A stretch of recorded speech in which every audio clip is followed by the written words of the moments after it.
we can have different views about Hamas as a political party. We can have different views about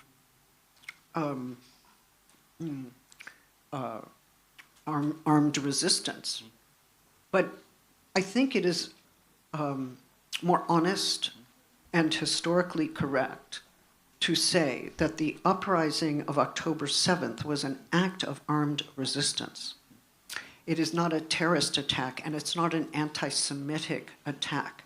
It was an attack against Israelis, and I did not like that attack. I have gone public with this. I have gotten in trouble for saying it was, for me, anguishing.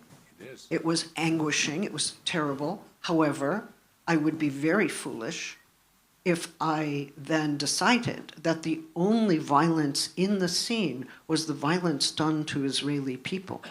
The violence done to Palestinians has been happening for decades. This was an uprising that comes from a state of subjugation and against a violent state apparatus.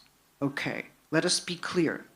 Now, you can be for or against armed resistance, you can be for or against Hamas, but let us at least call it armed resistance, and then we can have a debate about whether we think it's right or whether they did the right thing, whether a different strategy.